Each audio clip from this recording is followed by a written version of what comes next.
Welcome back to Jacob Rees-Mogg's State of the Nation with me, Alex Armstrong. Well, I think the Chancellor's been caught red-handed again. This time on camera, saying the exact opposite of what she told the country 12 months ago. This is what this now clip of Rachel Reeves shows. The Chancellor was grilled by the Treasury Committee over the leaks by all standards. I think damaged market confidence and misled the country at the bare minimum. But what's worse for the Chancellor is that she made a little slip-up. Now, prolific liars, I'm sure, will tell you that it's hard to keep up with what you've been telling people, which is seemingly what I think has happened here. Because last year, Rachel Reeves warned in her budget response that extending the income tax threshold freeze would hurt working people, take money out of their payslips, of course, and breach the manifesto. She told Parliament this in 2024. I'm keeping every single promise on tax that I made in our manifesto. So there will be no extension of the freeze in income tax and national insurance thresholds beyond the decisions by the previous government. Oh. Well, fast forward to yesterday afternoon, confronted on camera and being held accountable by members of Parliament, and the freezing of thresholds is suddenly this. It was very clear that everyone would have to make a contribution. And you saw that in the budget on the 26th of November. We froze for an additional 3 years the tax thresholds, national insurance and income tax, that the previous government had frozen for 7 years. We extended that for a further 3 years. That's not a breach of the manifesto. Oh, so the same policy she only last year called unfair, harmful and impossible to justify is now totally fine. Really? Let's be clear. A threshold freeze is a tax rise by stealth. More people be dragged into higher taxes because their wages rise with inflation while the thresholds stay still. Reeves knew that last year. She said it out loud. And now that Labour's in government and scrambling for revenue, she claims the opposite. This is why the public despise Westminster doublespeak and trust in politicians is at an all-time low, isn't it? Because it treats the public like they can't remember what was said less than a year ago. Because it also assumes no one will play the clips side by side like I just did. Because it's politics by erasure, isn't it? Not honesty. It's akin to what Stalin used to do, erasing his political enemies. But Rachel Reeves doesn't seem keen to take all the blame on herself. There is a very close partnership between myself and the Prime Minister, and so we took him through all of these, all of the numbers and all of the options, and we decided it together as a team because that is what the Prime Minister and I am. Interesting choice of words. Rachel Reeves mentions how often she and the Prime Minister met during the budget construction, stating how they made all the calls as a team. That doesn't sound like a iron Chancellor to me, does it? And you can make of that what you will at home. I think I know what you're all thinking at home too. But Wes Streeting, the Health Secretary, usually one of the government's more disciplined operators, well, he's snapped, hasn't he? He's openly attacking what he calls Labour's technocratic leadership mindset. I wonder who he's thinking of there, eh? He's blasted the party's inability to tell a coherent story and is warning that substance without communication is political suicide. I might say this warning's a little bit too little too late. And this all follows Downing Street's rattled briefing against the Health Secretary a few weeks ago. It's not a casual disagreement here. This is Streeting, like others in the cabinet, gearing up for an inevitable leadership contest. And this is the danger for Sir Keir Starmer. When your Chancellor is caught on tape, rewriting her own history, gaslighting the public and misleading the markets, when your Health Secretary is publicly rebuking your entire governing philosophy, when you've promised change but delivered more spin and scandal in 1 year than 14 years of Tory government, when the clips are going viral faster than your comms team can delete them, it doesn't look like a government in control. It looks like a government that's about to implode, with the main casualties looking very likely to be both the Prime Minister Keir Starmer and the Chancellor Rachel Reeves. Well, as ever, what do you think? gbnews.com/your say. Every time you're online, your money and your identity are at risk. Scams now make up nearly 40% of all crime in the UK. That's thousands of attacks every single day. In Britain, someone has their identity stolen every 2 minutes, leaving victims with wrecked finances and years of stress. The threat is real, and you could be next. ExpressVPN is your shield against criminals. It locks down your devices, hiding your personal information and financial details from hackers, scammers, and anyone else looking to exploit you. So whether you're checking your bank, shopping, or just browsing, ExpressVPN makes you invisible to prying eyes trying to steal your money and your identity. ExpressVPN shields your data with military-grade AES 256 encryption. That's the same standard trusted by the US government to guard classified information. This is the highest level of online security you can get. So don't wait for disaster. Secure up to 14 devices at once and get powerful password protection.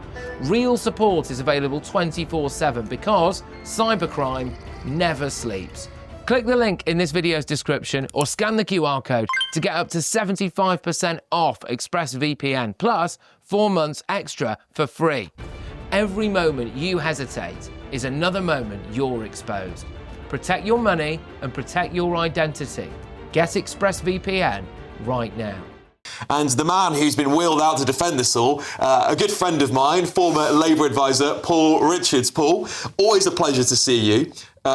Look, those two clips side by side, I think, are quite exposing for the Chancellor. Last year, she said that it wasn't a manifesto break it would be a manifesto break to raise the threshold, to not raise the threshold in income tax. Now she's saying it wouldn't be. I think the most significant, and hello, by the way, the most significant thing about the budget, I think, is that the policy has not actually unravelled. The substance of it we can agree with or disagree with. We can agree or disagree on tax levels and all the rest of it. But the policy itself has not unravelled, as some previous budgets have. What has unravelled is the comms, the spin, the who said what to who, the OBR with the resignation, the leak of the budget onto the internet an hour before she had to speak. All of that processology is still there and we're still talking about it, but the policy substance is solid. So to answer your question, things change between one year and the next, and every budget is a reflection of its own time and circumstance and the ones in which the Prime Minister and the Chancellor find themselves. And this budget is no different from that. All right, but you're avoiding the question, Paul.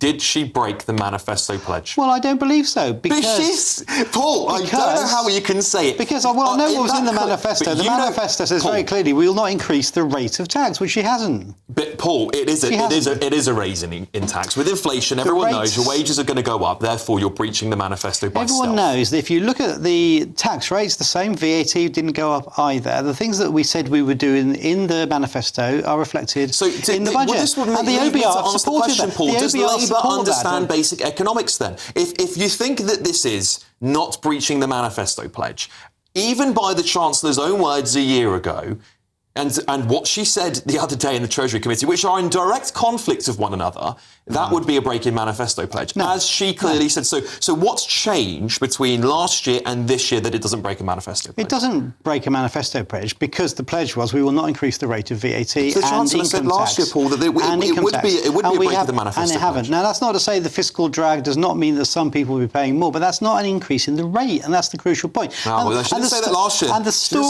story we never tell is where does that tax go? It doesn't disappear down the back of the sofa. It goes on the health service. It goes on fixing the potholes, more police on the streets. It goes on the things that we actually... funding more illegal migrant hotels and things like that. People just don't want. People don't want more taxes. We're closing those down, as you well know. Yeah, we're moving them into barracks by the time of the next election, and speeding up with people getting booted out who shouldn't be too. But the point let's not get a debate on that because I've got there is another panels to talk side about to the coin. Is my point is tax doesn't disappear. It goes on things that we collectively want as a nation. All right. Well, I'll let the audience decide who they think's right on this one, Paul. I want to move on to Wes Streeting and the rest of the cabinet. This is a pretty big piece he's done, attacking the government, it looks like a thinly veiled attack on Keir Starmer, isn't it? What did he call it? This robotic, monotonous government or something along those lines. I'm paraphrasing very badly here. He didn't say that at all. What did he say? Hang on, I'll find it. I'll find technocratic is what he said, which Who is does that mild... remind you of?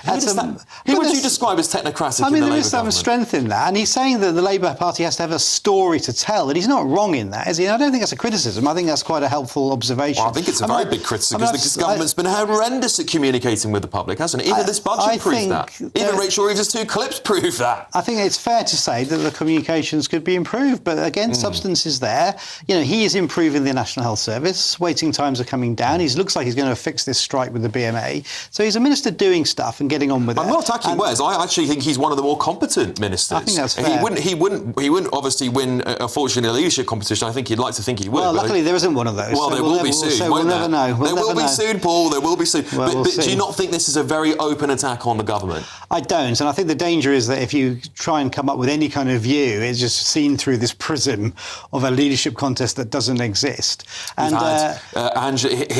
briefings in the press that him and Angela Rayner might be getting together. That was a load of nonsense, wasn't it? Was it? Absolutely. Was he not just putting the feelers out there? The other thing in the Telegraph story, by the way, was that Starmer and Rachel Reeves met several times leading up to the budget, and that somehow is an attack on Starmer. I'm delighted that our Chancellor and our Prime Minister actually talk to each other. We've had lots of examples in history where they won't even be in the same room. So it's good that they talk to each other. Yeah, but many will be worried that the Prime Minister knew about this abysmal budget, which by all accounts has unfortunately misled many people at home, especially the markets, will have felt misled. Even cabinet ministers were briefing that this was misleading. Hang on. So he would have known about that, wouldn't he? As she was speaking, Rachel Reeves, and as the budget was unfolding, the markets were stable. Yes, but beforehand they weren't. The markets reacted extremely well to the policy. Once they saw the policy and what it meant for the economy and for their businesses, their markets were stable. Yes, now, the destabilisation was before that, which is what Rachel was saying in that Select Committee performance. Because of her prior statements. Because of all the nonsense around leaks. The pre-budget weird speech she gave, which did rattle the markets. Yeah, and that's why I think the lesson learned is you don't start leaking all this stuff all over the place like an incontinent puppy before a budget. And I'd like to go back to Purdah, where they just stay stum. Yeah, so would and we find out on the day what's in the budget, not 3 weeks in advance. So, that's a lesson learned, isn't it? But again, processology. That's not the substance, that's the process. All right, well, Paul Richards, sturdy defence of the Labour government there. Let me know what you think at homegbnews.com/your stay. But